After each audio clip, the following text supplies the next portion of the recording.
Libre office कैएलसी में आज की वीडियो में हम आपको बताने वाले हैं वी लुकअप का यूज़ हम कैसे करेंगे। मैं आपको बता दूं कि माइक्रोसॉफ्ट एक्सेल के अंदर और लिब्रे ऑफिस कैएलसी के अंदर जो है बहुत इंपॉर्टेंट फंक्शन है। इसके बारे में आपको ज़रूर जानना चाहिए कि कैसे हम वी लुकअप का यूज़ करते हैं। यहाँ आप देख सकते हैं कि एक टेबल के अंदर हमने प्रोडक्ट आईडी लिया है, आइटम लिया है, क्वांटिटी लिया है और उनका सेल्स लिया है। अब यहाँ देख सकते हैं एक छोटा सा टेबल हमने नीचे बनाया है जिसमें हम प्रोडक्ट आईडी को हम इनपुट करते हैं तो इसका आइटम नेम, क्वांटिटी और सेल्स को शो करेगा। अब देखिए यहाँ पे हमने 104 को इनपुट किया है तो 104 का जो आइटम है मॉनिटर और उसकी जो क्वांटिटी है 25 और इसका टोटल जो सेल्स है यहाँ 25,000 शो कर रहा है। अब अगर हम यहाँ पे प्रोडक्ट आईडी को चेंज करते हैं, मान लीजिए हमने यहाँ पे टाइप किया 102 और जैसे हम इंटर करते हैं तो आप देख सकते हैं कि आइटम का नाम यहाँ पे बदल गया और यहाँ पे क्वांटिटी भी आपका चेंज हो गया और इसका जो टोटल सेल्स है वो 35,000 यहाँ पे शो कर रहा है। यहाँ पे आपको फिल्टर करके मिल गया है। मैं आपको बता दूँ वी लुकअप का यूज़ अगर बहुत सारे रिकॉर्ड में से किसी पर्टिकुलर रिकॉर्ड को अगर आपको सर्च करना है तो वी लुकअप सबसे इम्पॉर्टेंट या सबसे यूज़फुल फार्मूला होगा। तो आइए हम देखते हैं कि इसको हम लिब्रे ऑफिस कैएलसी के अंदर कैसे प्रयोग करेंगे। तो सबसे पहले हम इस रिकॉर्ड को डिलीट कर लेते हैं और फिर आपको दिखाते हैं कि इसका यूज़ आपको कैसे करना है। अब यहाँ देखें आप लोग हैं आइटम नेम, हम आइटम नेम में चाहते हैं कि सर्च करें तो इसके लिए आपको यहाँ फार्मूला यूज़ करना होगा। आपको लिखना होगा वी लुकअप, ब्रैकेट को आप यहाँ ओपन करिएगा।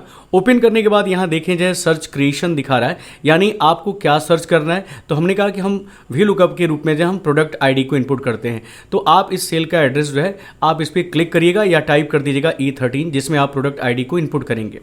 कामा करेंगे, कामा करने के बाद देखें यहाँ एरे पूछा जा रहा है, यानी इस पूरे टेबल के अंदर आपको सर्च करना है कि इस प्रोडक्ट आईडी का कौन सा आइटम है। तो आप इस पूरे टेबल को सिलेक्ट कर लीजिएगा।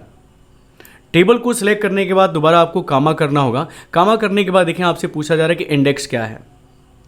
तो इंडेक्स में आपको उस कॉलम नंबर को टाइप करना होगा जिस कॉलम में वो आइटम है। तो आइटम नेम देख सकते हैं कि दूसरा कॉलम है इस टेबल के अंदर जो हमने सिलेक्शन किया था, इस टेबल के अंदर दूसरा कॉलम है। तो हम यहाँ पे कामा करते हुए 2 लिखेंगे। 2 लिखने के बाद यहाँ पे कामा करें या ब्रैकेट को आप यहाँ पे बंद करके इंटर कर सकते हैं और जैसे आप इंटर करेंगे आपको देख सकते हैं कि यहाँ पे ये मैसेज आ रहा है क्योंकि हमने अभी प्रोडक्ट आईडी को इनपुट नहीं किया है। तो जैसे हम यहाँ पे प्रोडक्ट आईडी को इनपुट करेंगे, देखिए आप यहाँ पे 101 डालेंगे, उसका आइटम नेम यहाँ पे शो कर दिया। कैसे काम कर रहा है ये वी लुकअप? तो मैंने कहा कि सबसे पहले प्रोडक्ट आईडी जो कॉलम आप देख रहे हैं इस कॉलम के अंदर इस नंबर को सर्च कर रहा है कि वो नंबर कहाँ है और नंबर सर्च करने के बाद इस रो के अंदर, उसी रो के अंदर जो है देख अगले रो में, यानी 2 नंबर जो टेबल के अंदर हमने 2 इंडेक्स सेलेक्ट किया था उसमें देख रहा है कि कौन सा आइटम है और उसको डिस्प्ले कर रहा है। इसी तरह अगर आप चाहते हैं कि हम क्वांटिटी को भी यहाँ पे डिस्प्ले करें, जैसे हम प्रोडक्ट आईडी को डालें उसका आइटम नेम भी आ जाए और उसकी क्वांटिटी भी डिस्प्ले करें, तो इसके लिए फिर से आपको वी लुकअप फार्मूले का यूज़ करना होगा। तो मैं यहाँ दोबारा वी लुकअप लिखता हूँ। ब्रैकेट को आप यहाँ ओपन करेंगे। ओपन करने के बाद सर्च क्रिएशन में आपको जो है प्रोडक्ट आईडी का जो सेल है जिसमें हम इसके आधार पे रिकॉर्ड को सर्च करने जा रहे हैं तो हम इस सेल का एड्रेस यहाँ पे इनपुट करेंगे। कामा करते हैं। कामा करने के बाद देखिए यहाँ एरे पूछा जा रहा है तो एरे में आप फिर से पूरे टेबल को सिलेक्ट कर लीजिएगा। कामा करेंगे। कामा करने के बाद यहाँ देखें आपसे पूछा जा रहा है कि इंडेक्स क्या है। तो इंडेक्स में आप उस कॉलम का नंबर जो है टाइप करेंगे जिसमें क्वांटिटी रखा गया है। तो जो टेबल आपने सेलेक्ट किया है उस टेबल में आप क्वांटिटी का कॉलम देखें, गिन सकते हैं। प्रोडक्ट का आईडी जो है कॉलम 1 है, आइटम की जो कॉलम जो है दिखाया गया है वो 2 है और क्वांटिटी का जो कॉलम है 3 है। आप यहाँ पे 3 को इनपुट करेंगे। कामा करते हुए यहाँ पे आपको ट्रू या फॉल्स के रूप में यहाँ पे अगर एग्जैक्ट वैल्यू आपको चाहिए तो आप यहाँ पे 0 इनपुट करेंगे और ब्रैकेट को बंद करते हुए आप इंटर करेंगे। 0 नहीं भी लिखेंगे तो भी आपको प्रोडक्ट आईडी के हिसाब से आपको आइटम मिल जाएगा। तो मैंने यहाँ पे ब्रैकेट को बंद किया और जैसे इंटर किया आप देख सकते हैं तो इसने क्या किया, सबसे पहले इस कॉलम के अंदर 101 को सर्च किया और सर्च करने के बाद उस रो के अंदर कौन सी क्वांटिटी है तीसरे कॉलम के अंदर उसको यहाँ डिस्प्ले कर दिया जाए। इसी तरह अगर आप चाहते हैं कि इस प्रोडक्ट आईडी का सेल्स क्या है, टोटल सेल्स क्या है, तो इसके लिए भी आपको फार्मूला यूज़ करना होगा। आपको लिखना होगा वी लुकअप, ब्रैकेट को आप यहाँ बंद करेंगे। ठीक उसी तरह सर्च क्रिएशन में आपको प्रोडक्ट आईडी का सेल नंबर देना है, कामा करना है, एरे में आपको जो है इस पूरे टेबल को सिलेक्ट करना होगा।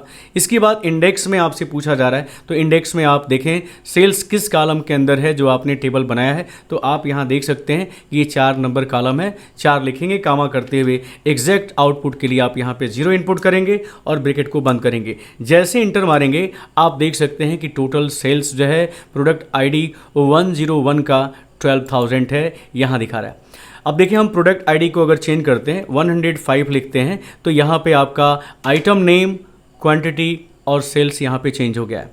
ये देखिएगा, ये है वी लुकअप का यूज़। सबसे महत्वपूर्ण, सबसे यूज़फुल फार्मूलाज है माइक्रोसॉफ्ट एक्सेल और लिब्रे ऑफिस कैल्सी के अंदर आप देख रहे हो।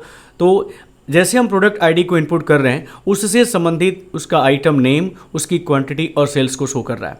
मैंने कहा वी लुकअप बहुत ही महत्वपूर्ण है। अगर हज़ारों रिकॉर्ड में से किसी भी रिकॉर्ड को आप फिल्टर करना चाहते हो, किसी रिकॉर्ड को आप देखना चाहते हो, तो आप वी लुकअप का यूज़ करके, ये फार्मूला यूज़ करके आप ये काम आसानी से कर सकते हो। अब यहाँ देखें, अगर हम यहाँ पे 106 को इनपुट करते हैं तो यहाँ देखें जो है, यहाँ आउटपुट में आपको क्वांटिटी के रूप में जो है यहाँ पे दिखा रहा है, एरर दिखा रहा है, यानी यहाँ पे कोई नंबर 106 का नहीं है, क्योंकि इस कॉलम के अंदर आप देखें जो है 106 का कोई भी आइटम नहीं है, प्रोडक्ट ID नहीं है, जिसकी वजह से यहाँ पे इसका क्वांटिटी और सेल्स आपको गलत दिखा रहा है। अब यहाँ देखें फार्मूले में हमने जो है यहाँ पे कॉलम 2 तो लगाया था, लेकिन हमने इसमें एग्जैक्ट आउटपुट नहीं लिया था। तो यहाँ देखें, यहाँ पे प्रिंटर का नाम आ रहा है यहाँ पे, लेकिन यहाँ क्वांटिटी में हमने फार्मूले में यहाँ पे एग्जैक्ट वैल्यू के लिए 0 लिखा था, इसलिए इसका आउटपुट जो है यहाँ देखें जो है आउटपुट आपको शो नहीं कर रहा है, सेल्स का भी आउटपुट शो नहीं कर रहा है। लेकिन हमने कहा कि अगर प्रिंटर यहाँ क्यों दिखा रहा है, क्योंकि एग्जैक्ट आउटपुट हमने नहीं लिया है। लेकिन जैसे हम यहाँ पे इस फार्मूले में अगर हम 0 इनपुट कर देते हैं तो यहाँ भी फार्मूला आपका देखें एरर कर गया है, यानी 106 का कोई भी प्रोडक्ट ID नहीं है, जिसकी वजह से इसका आइटम नेम, क्वांटिटी और सेल्स को शो नहीं कर रहा है।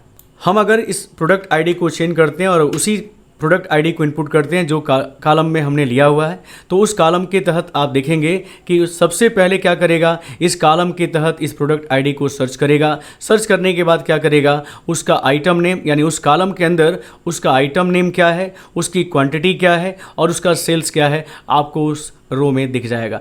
इंटर करते ही आपको जो है उसका आइटम नेम, क्वांटिटी और सेल्स मिल गया।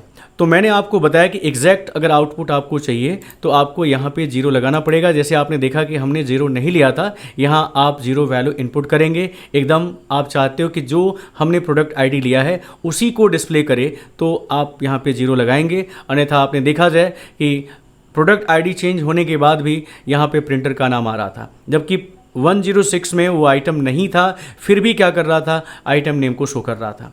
तो इसके लिए आपको यहाँ पे 0 लगाना है। 0 नहीं लगाएंगे तो आपको फार्मूला एरर दे सकता है। जब वो प्रोडक्ट ID को नहीं सर्च करेगा तब भी आपको रिकॉर्ड को शो करेगा।